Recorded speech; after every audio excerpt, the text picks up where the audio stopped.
No, girl, go on and show how pretty your head is. Some people got funny looking heads, honey. All right, I'm going to check to see if we are live on Facebook. Let me go to my page.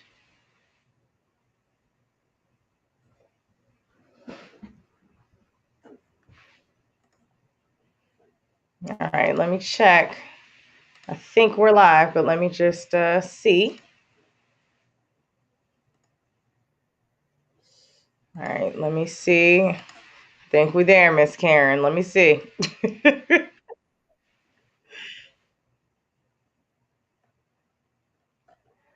Let me refresh. And if you can see me on Facebook and YouTube, please let me know.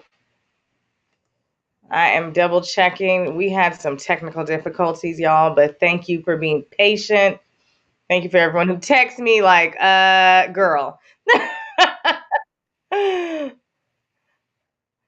think we are live. Let me just double check. If you are on Facebook and YouTube and you can hear me, let me know. Let me know.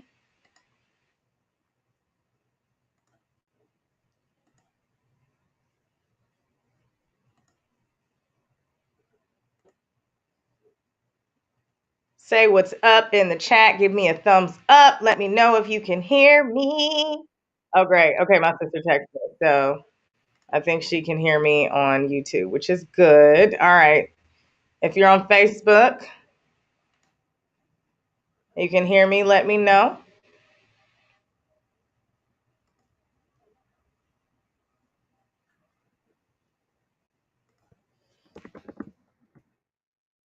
We'll get started in 1 second, guys. Thank y'all for being patient.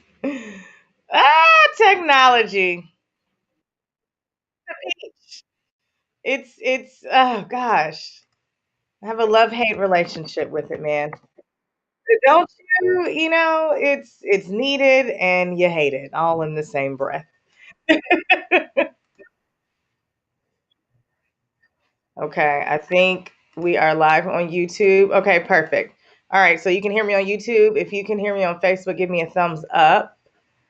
I'm trying to see y'all. I got 15 different screens open, so it's probably my fault. It's probably my fault for having 20 different screens open.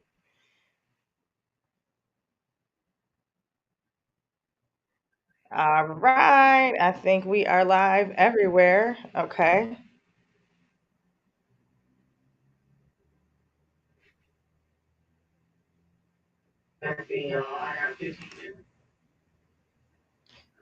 Okay, awesome. We are live everywhere. Oh my gosh, y'all. Woo! Me and Miss Karen was over here working it out. Do you hear me? We were trying to work it out. Okay.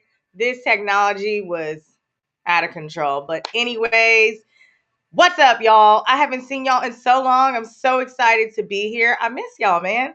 But, season two's coming, so we'll be talking more. But I am your girl, Lauren Denise, host of This Too Shall Suck podcast, and I'm here for another edition of TTSS Live.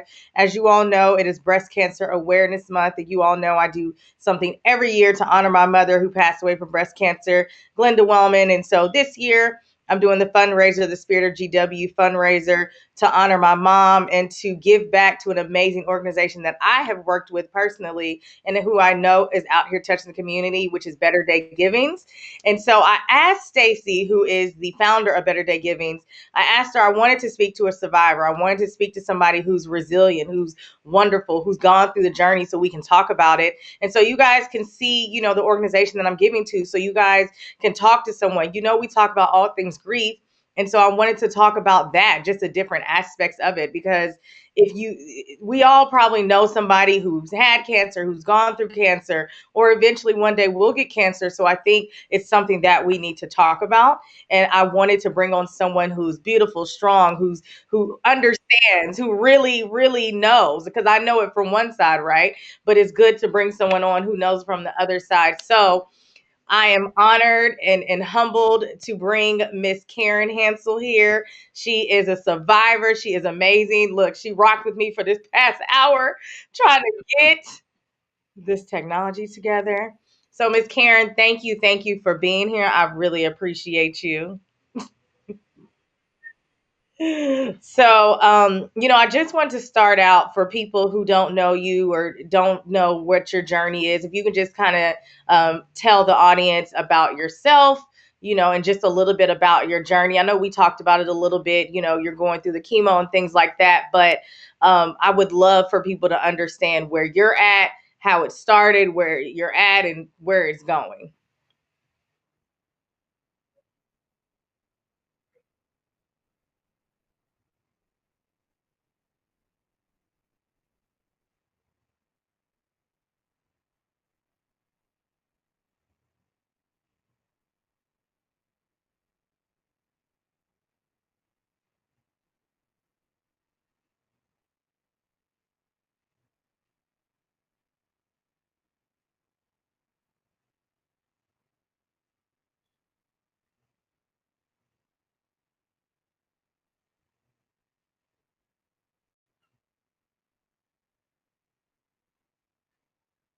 Hmm.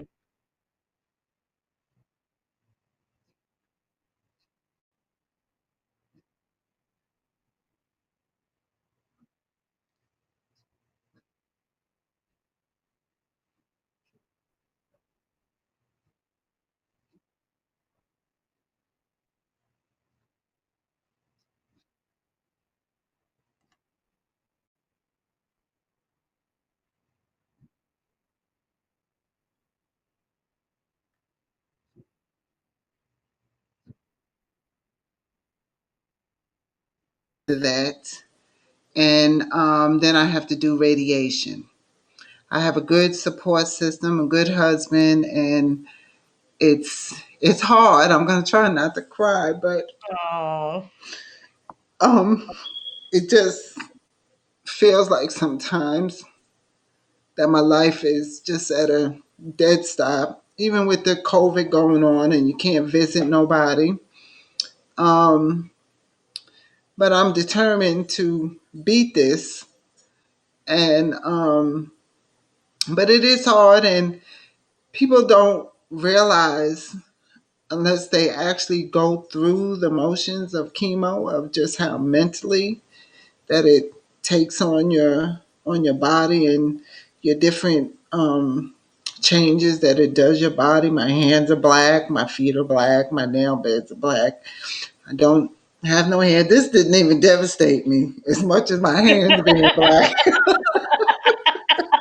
well, your head look good, girl. Your head look good. Some but people got funny shaped heads, but your head look good. but it's a life changing, and sometimes I feel like I go through it by myself because I don't want my family to see me actually feeling what I'm feeling because I know it brings them down. But I just worked through it.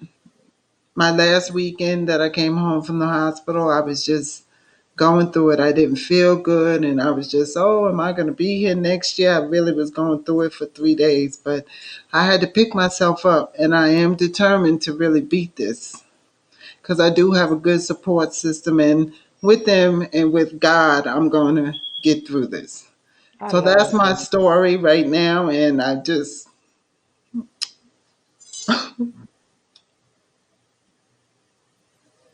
I'm sorry. No, don't you, girl? Don't you apologize, girl. We're just gonna be on here crying together in a second because I understand. You are strong. You are beautiful, and you gonna get through And it. I work in the medical field, so I've taken care of plenty of people with cancer, Right. and it's always, oh, I'm so sorry you're feeling this way. But now I really know what they feeling. So it's just, Right. and I look at life now.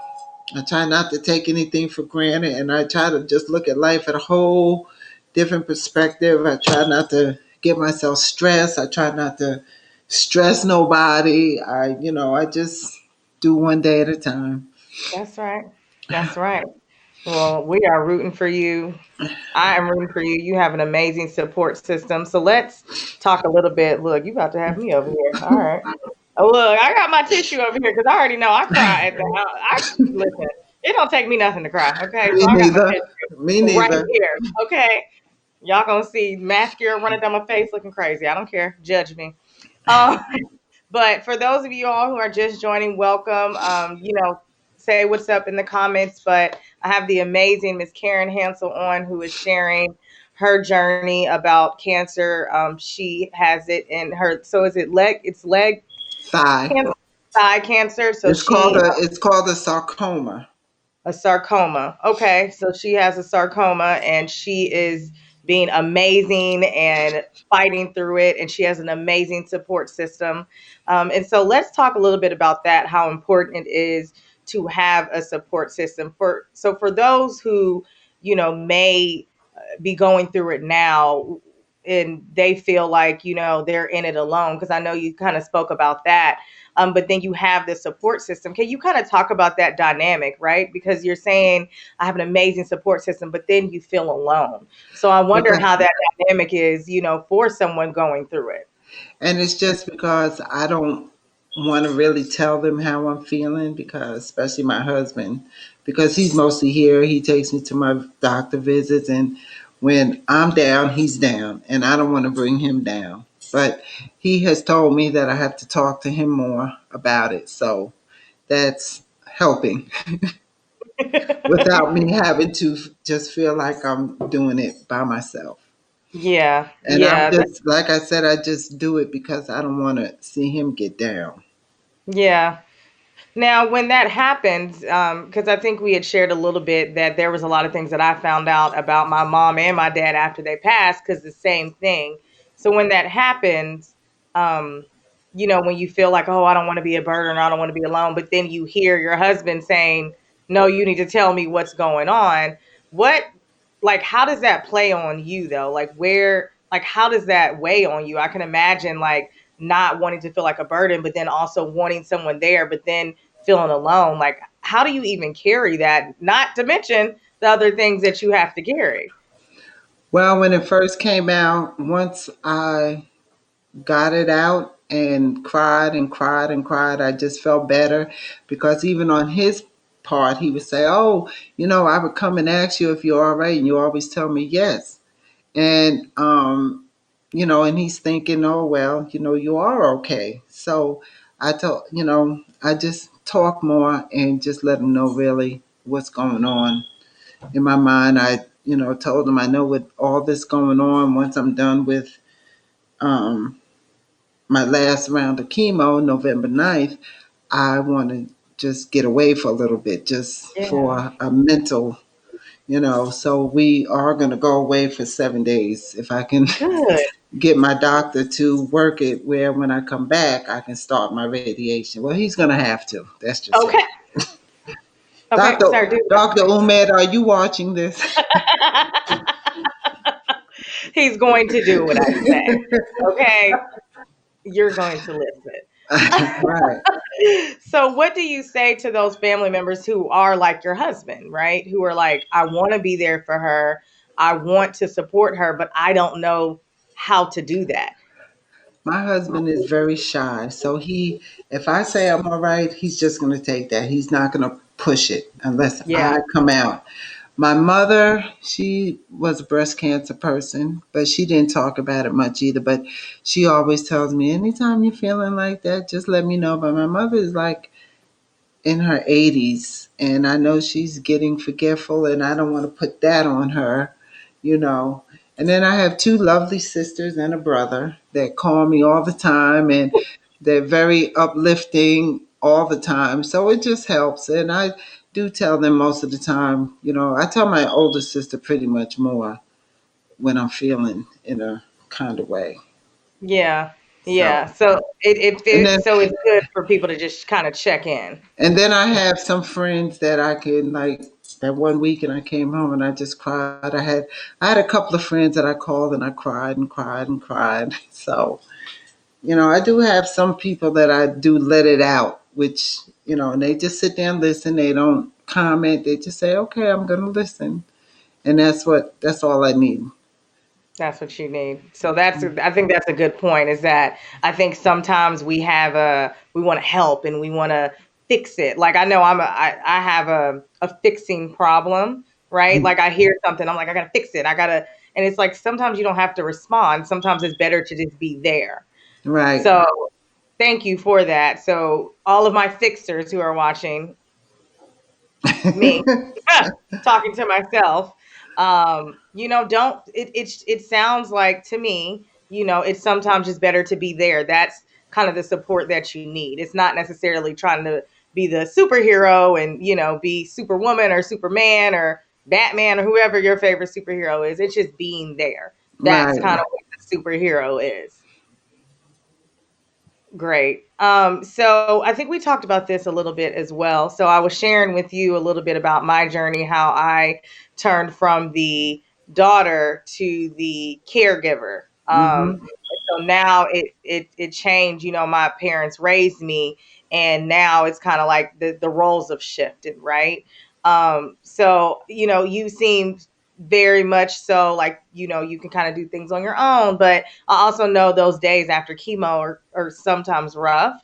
Um, so, what do you say to those people who are caregivers and may be feeling like, am I doing enough for this person, or am I doing too much for this person? Is there a too much or too little, or is it just kind of like, I'm just thankful for the help? I think it's more so just thankful for help because I try now with the COVID and everything going on. So once I come out the hospital, I just try not to be around too many people until I go and get my blood work checked and make sure everything is on the up and up with that. But if my sisters come by here, they'll just come and bring me something and meet me at the door. Um, my husband, he's real good about just lay down, relax. He would prefer me to just sleep all day, but I'm just I'm just not. It's just not in me. I'm so Yeah. used to. I had to be to work by 6:45 in the morning, so I'm always just used to. So sometimes I do push myself just so I don't have to ask my husband. He's got bad knees and he's gonna have surgery in January. So I Hmm. just try not to push him too much, but he's willing to do whatever. It doesn't matter what it is. But as long as I can get up and do it, I just try to do it. Most of the time it's just maybe I'm just a little bit tired and I still got a lot of fluid on me from the Right. chemo. And that just whew. But Yeah. most of the time, I haven't going through the chemo. I haven't had like no nauseated or throwing up episodes. Mostly, it's just me just feeling like I want to sleep all the time. And Yeah. every time I do have chemo, I have to have blood. So I really Mm. just try to do things myself. If I really can't, then I just won't. I just stay put. So you know your boundaries. Hmm. That's good. That's good. Let's talk a little bit about that grief of going from, like you said, working two jobs and doing, all of these things kind of on your own to kind of having to slow down. I don't want to say like a complete halt. Well, Um, that's how I it feel. was. Okay. I feel like it's just, I just feel, and I guess, I'm very thankful for God, and I know He's walking me through this. But just sometimes that's how I feel. I feel like, oh, am I ever going to be able to get back out here and be how I used to be? And yeah, it's taking a toll, and especially because where I go for my treatments, I work for the hospital. And now it's come down to because I've been out of work for 12 weeks, they're going to drop my insurance. So, I got the bills coming in. I'm only getting my short term disability. Now it's getting ready to go in the long term. And with that process, I haven't gotten anything in like 3 weeks. So it's just like, it's yes. And you it's, work in the it's hospital and they treating you like that. Well, that's the hospital's policy that after you've been out for 12 weeks, they drop your insurance. So now I have to switch over to what they call Cobra. that's cost seven Yeah. hundred dollars. $700. And I guess I just don't have no choice but to try to make that work at least for till the end of the year, so I can at least get the rest of this out of. But yes, it's a transition of working because just like I said, I didn't even realize anything was going on with my leg, Right. but it was hurting, and I was just like, what's wrong with my leg, And so the transition of me now just boom and that's something that I guess I took for granted. I guess I thought, oh, that, nothing could never happen to me. I'm going to work till I'm probably 65, 70 years old, walking down the hallway to take care of a patient with a cane, just, Hey, you know, baby, I'm on the way. you know. So now it's just like, dog, and I tell my husband that sometimes, I just feel like my life right now, especially even with the COVID going on, Mhm. it's just like that's just how I feel. I know it's not like that, because I can take myself to the store. I can, do things, but it just so yes, it takes a toll on me. I think I haven't really seen any of my friends. I do talk to them on the phone, but yes, it is kind of mentally Yeah. mentally and emotionally. It's a big, and I will say, like the last couple of weeks have been more of a mental and emotional roller coaster ride for me. I go up and down, but I just try to talk about it more and just at least Good. if I can get it out, I feel a little better. Yeah, you feel like a little bit of release. Hmm. Good, good. So we talked about, gosh, I tell me kind of what happened in your mind when you heard, because like you said, you had been to a couple different doctors and they, didn't know what was going on. But I always say, like, I remember vividly, when my dad, when we first heard that he had cancer, and then I remember him hearing the stage that it was, and I feel like he didn't really shake that. But kind of walk me through, if you don't mind, like that, like when you hear that, because I always feel like when people hear, I'm like, oh, the C word, right? And we're like, oh my God, like, did that happen, or was it kind of like, okay, this is what it is and I'm gonna fight? Like, I always wonder, like, do you stop, do you have a moment and then you decide you're gonna fight, or do you immediately, like, come out the gate? Are you immediately defeated? Like, what is that like? Well, actually, when I went to the doctors, I was supposed to be going to the doctors for a pre-op appointment because Okay. I had a neck injury at work. So I was going to have a second surgery on my neck. And that's why I went to the doctors. But my orthopedic doctor is the one who did my MRI. So when the doctor was talking to me, I said, before we get into my surgery, can you just tell me what my MRI said? Now, this doctor never met me, but he was supposed to be the doctor that was going to be in the OR with the doctor doing the surgery. So he Mm-hmm. said, "Oh, sure." So he said, "Oh, they found an unspecified or something mass in your leg." And I said, "What?" And I just couldn't even talk for a minute. And he left out to go call the doctor, and they canceled my surgery. And my husband was actually waiting for me outside. It blew my mind. I under, never even, that wasn't even thinking because the two doctors that I went to, one said, oh, it's just a bad muscle spasm. And that's what it felt like. But if Mm. I took my fingers and rubbed it on my leg, it felt like almost like sunburn, you know? Hmm.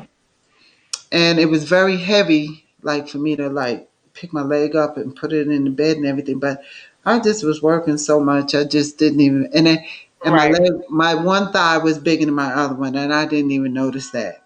Oh That's just wow. how I'm just moving and moving until I realized, boy, my leg is really hurting. So yes, it took me for a big thing, and Yeah, of course. so that doctor automatically got me hooked up with the um, orthopedic oncologist down at Northside Hospital. So when I went down there, the doctor I met, he pulled it up on the screen and everything, and I was just like, "Can you just take it off? I don't even want to look at it. Yeah. I don't even." And I couldn't talk, and he was like, "Do you have any questions?" I said, "No, just don't talk. I don't want to talk." My husband was there, and I just for the first, I say probably for the first 3 weeks, I just whatever the doctors told me to do, I did. I didn't Yeah. question, I didn't ask, I just went on. And it wasn't until probably I had my port in and I did my 2 rounds of um, chemo.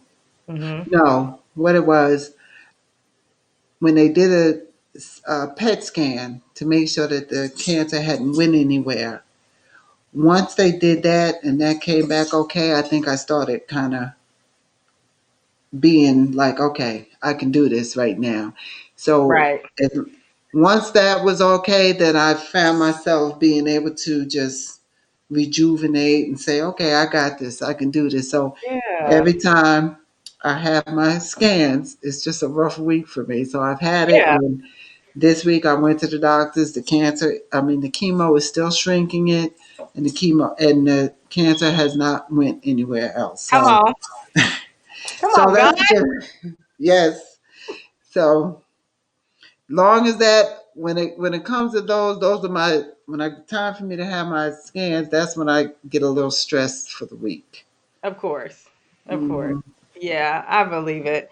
So, I've gosh, you just amaze me. First of all, I'm serious. Like I like seeing people go through the journey is always so amazing to me. But the fact that you can still just have a smile on your face is, I mean, you amaze me.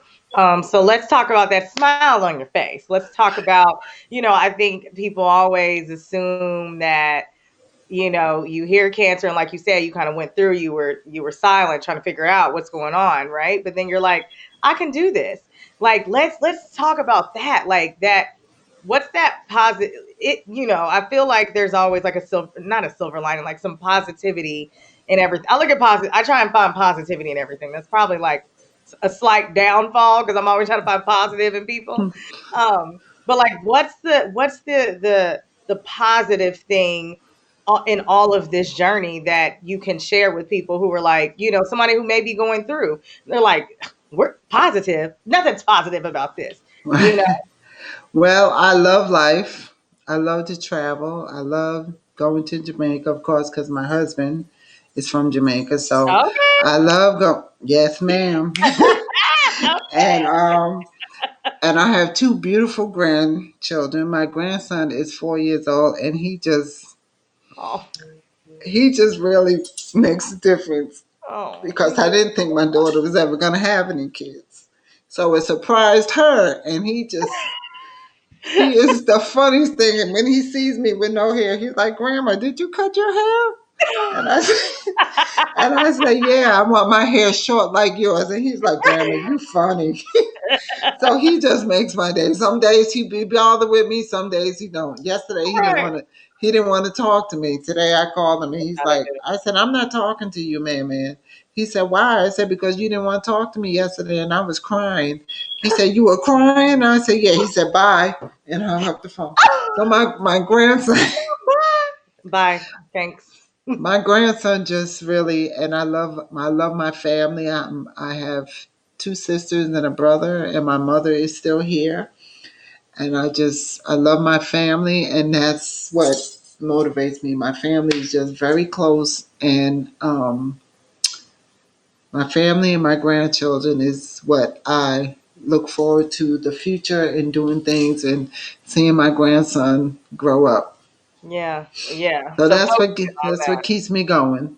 Yeah, yeah. So like just focusing on whatever, like you said, whether it's your family, whether it's traveling, whether some people for working, working or playing, I'm saying playing bowling, going bowling or whatever the Hmm. case may be. So when you're in that, just try and focus on, obviously focus on your healing, right? But like focus on whatever it is, like you said, that's going to be your motivating factor, right? Hmm. I love that. I absolutely love that. And if anybody is hopping on, welcome. And if you have any questions for Miss Karen, just go ahead and put them on the chat, and then I can ask her as I see them. So I wanted to talk to you a little bit because obviously I met you through Stacy and Better Day Givings. If you could just tell me how you guys met and what Better Day has done for you throughout your journey. Well, I met them because my cousin Sheila, do you know Sheila? I don't think so. Mm-mm. Sheila Ramsey? Well, she participates with Stacy. So she's the one that told me about them. So that's how I met Stacy. And I have talked to Stacy on the phone, and I forgot the other lady's name. Is her name Yvette?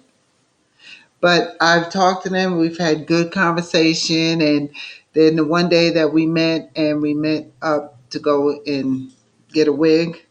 I'm really not a wig person. Ooh, Yeah, that I be trying. I bring girl, it with me, and I will put a wig on if I want to do my hair now. I may start out with it, but by the time I go do the first thing I got to do with it, Snatch it straight sits off. right there, right Should next to have me in the passed the car.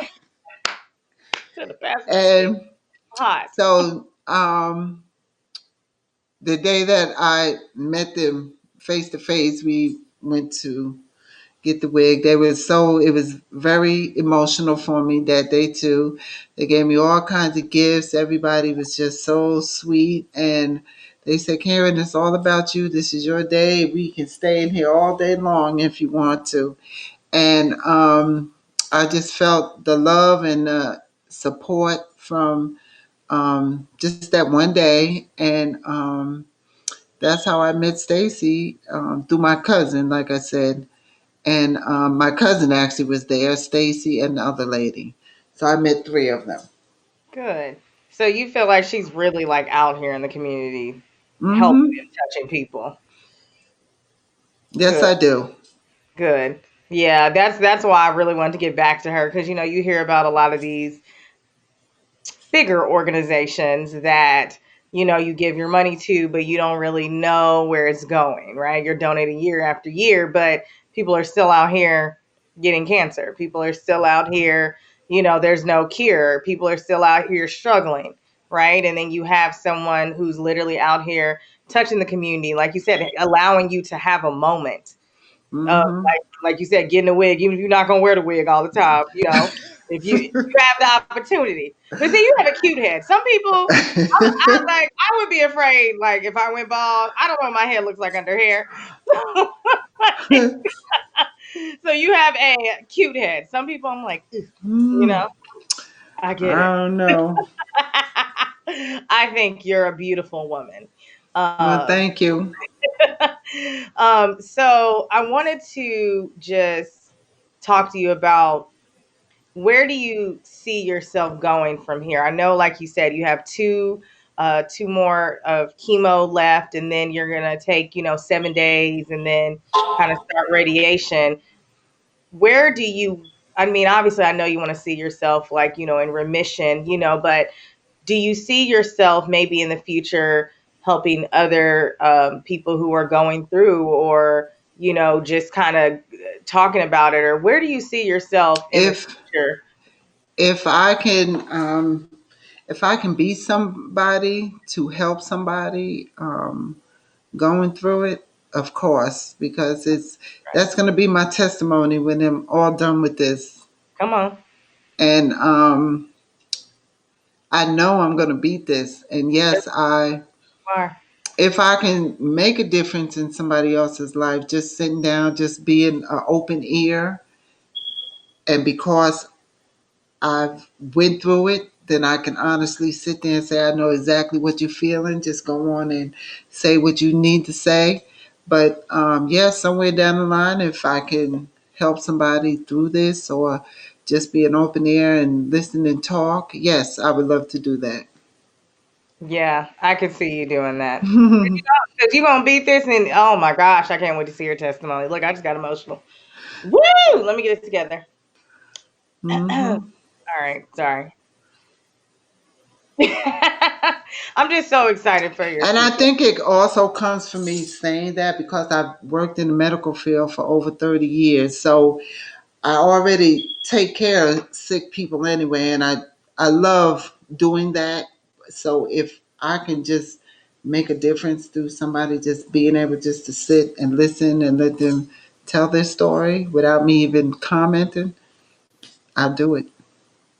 I think that's wonderful. I think that's amazing. I think you're going to help so many people doing that. And so I feel like I just kind of want to like wrap up some of the things that we talked about. Number one, you're amazing. Number two, Hmm. for those who are around who are caregivers or who are even know someone who's going through the journey of cancer. I always call it a journey, right? Because, that's That's what what it it is. it's a literal journey. It's a literal journey. So for those who are around someone who's going through the journey, ways to be there to support is literally just to be there and not necessarily trying to save, just being there, just your presence, Hmm. like just calling, checking in, being on the phone if you just want to cry or breathe. I tell people all the time, if you just want to call me and breathe, just call me and breathe. Hmm. Sometimes I had to do that when my parents died. Sometimes I'm like, hey, I just want to breathe. And they were like, okay, but like having those moments. So, like being there, like you said, taking you to appointments or, trying to check in when you can. And for those who are going through the journey, the ones who are actually the one who, was diagnosed with the cancer, when you're going through, allow yourself to kind of go through those emotions. You I have to. You Yeah, have to. don't suppress it. So let's talk about that a little bit before I go into that. Did you ever, or do you, I mean, you say you have to let yourself go through the emotions, but what about those people who are like, well, I don't want to feel this way, and they kind of suppress those emotions? Do you think that makes it worse, when you feel like you have to suppress it? Or do you think that is Yes, part of the process? I do think it makes it worse because when I do get it out, I feel better. Yeah.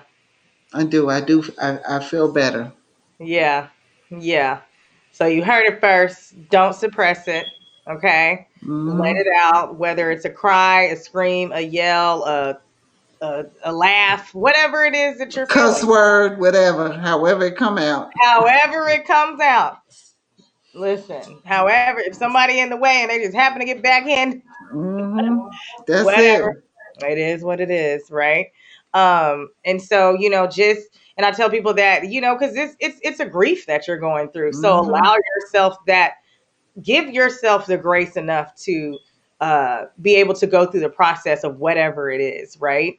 And so I think that's beautiful that you said that, to not suppress it and that you feel better doing that. And to really focus on the positive things, focus on your family, focus on whatever your ministry is, focus on, like you said, traveling, focus on those things and and whatever your motivation is to get out. Obviously, your main motivation is healing for yourself, right? But like you said, to be able to sit and listen to someone's story and to be able to say, I understand because I was there, but now I'm here. I'm a survivor. I'm healed, and I'm here to listen, to help, to be whatever you need me to be. So focus on those things when you're going through. So, Miss Karen, I just want to thank you honestly so much for being here. I am I'm trying not to cry because I just remember like having to go through it and seeing someone who's going through it and is so strong and is so amazing and can still have a smile on your face and you know and who can say like, yeah, like my grandson's amazing, like, I have beautiful daughters, I have a husband, like, to say all these things. So number one, I'm honored to have you here. I really appreciate you being on and sharing your story, and I think it's going to help a lot of people, even though, yes, it's technically Breast Cancer Awareness Month. I think it's important for any type of survivor, because you are a survivor, you're a survivor, to be able to just share their story so people can understand. I feel like, we see like all these walks going on and all these different Hmm. merchandise and things like this, but nobody really sits down and talks to the person who's going through it. unless they know somebody who's going through it. But I think it's important to just talk to somebody, even if you don't know them like personally. I'm like, listen, I'm all about talk to a survivor. Talk to a That's survivor right. month, talk to a survivor month for me every month. Okay, Mm-hmm. all inspire me. So I'm just grateful that you're here. So thank you so much for being on. You're Um, welcome. Yes, honestly, like I'm honored. Thank you to Better Day Givings for introducing me to Miss Karen. She is amazing. I want to give a super shout out. This live was actually sponsored by Living Hope. So Living Hope actually created these hoodies.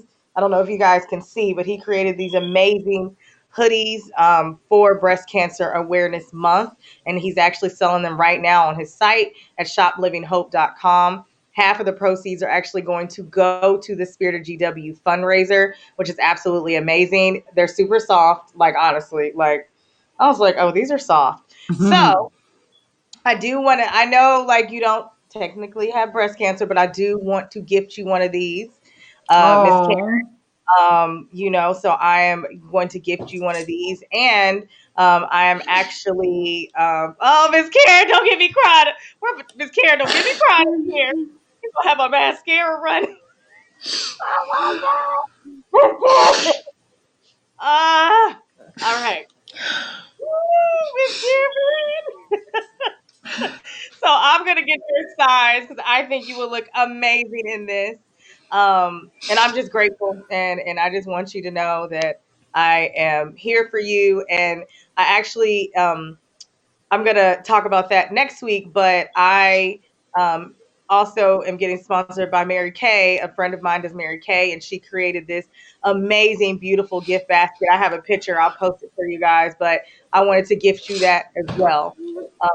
So for you to have that time, when you want to be pampered or you just want to sit and light a candle, I definitely want to gift you those. So you will have a hoodie on the way, and you'll have I'll get with Stacy so we can get you this amazing gift basket. And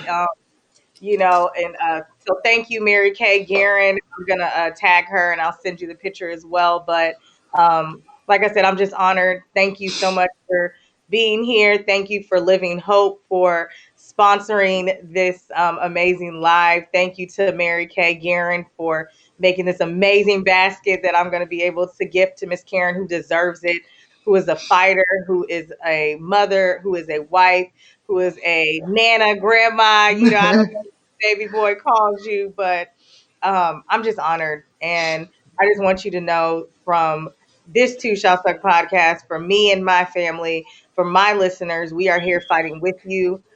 We are rooting for you. And I know you're going to be a survivor. And I can't wait to bring you on, in some months to say, hey, y'all remember when she was going through that chemo? Honey, she'd have Uh-huh. made she'd have made it now. She'd have made it. So That's um, right. yeah, so thank you so much for being on. To Facebook and YouTube audience, thank you guys for joining as always. And I love you guys so much. I will see you guys soon. Um, Season 2 will be out November. Don't make me lie about the date. It'll be the second week in November, and I'm super excited. We're going to be diving in to some real topics, as always, about grief. But thank you guys so much for joining. Miss Karen, my heart. Thank you.